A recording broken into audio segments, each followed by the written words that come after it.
As per the 2010 Pet Abuse Database, there were 870 cruelty cases against animals reported in the USA alone. As of January 1st, 2011, there have already been 44 cases reported, and the numbers are on the rise. Hello, my name is Mary Click, and I'm an advocate for the prevention of cruelty and abandonment of animals. The statistical data numbers that I just mentioned are based solely on the cases where the most damage was inflicted, and does not include other minor abuses or even straight abandonments. And the reason for that is because the numbers are so high that it's very hard to keep track of them. Now, why is this happening?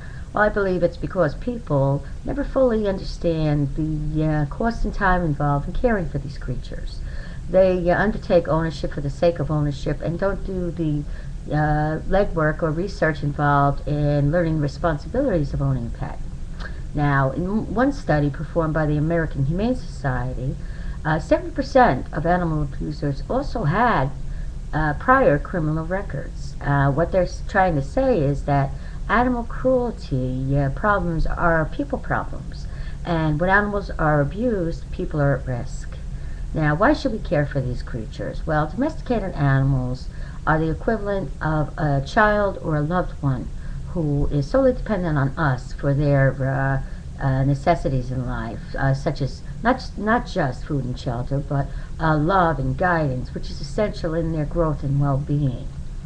Now, I believe all animals have a unique character and personality, and our domesticated animals, it's very clear to me how very similar we are. We both have heartbeats, we have pulses, we have the ability to feel pain, sorrow, anger. We reproduce and we nurture our young. So it bothers me to think that if you're not going to abuse me, why would you do it to something so precious? It beats me. Anyway, because animal abuse is on the rise, and because of the American Humane Society's study, people over in Farmdale, New York are suggesting implementation of a registry for animal abusers.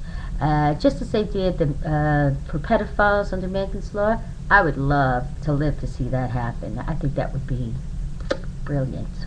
Now, what do we do in order to alleviate the situation that we're in with these animals? Well, I think that the first step is making responsible choices.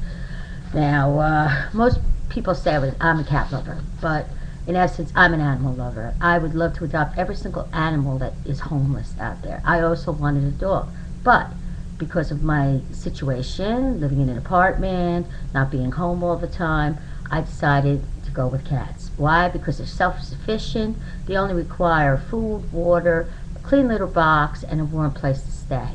And when they want attention, believe me, they come after you for it. The next step. Most domesticated animals are abandoned due to no fault of their own. It's because their people either get sick, they have financial problems, a death in the family, relocation, whatever it might be. That's fine. But the responsible thing to do is to get somebody to help you. There are many places you can go, shelters, friends, go to your local vet, or many medias in which you can put out that you're looking for a home for your pet. Facebook, Twitter, email, websites, etc., etc. That's responsible. Leaving your pet tied in the basement to a pole where they can't fend for themselves is irresponsible, and it's a crime. Now, we also have to stop the breeding. Breeding does nothing but has the potential for yet more abandoned animals. There's plenty in the shelters. We don't need any more.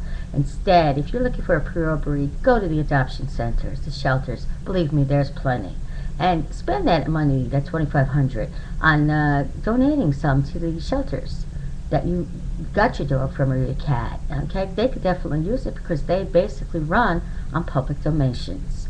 Now, you could also volunteer your time, or you can help a family friend with their vet bills, or sterilization, helping to prevent further hardship for your friends and family. Now, even non-animal lovers, Stop griping about the multitude of feral cats in your neighborhood and do something about it.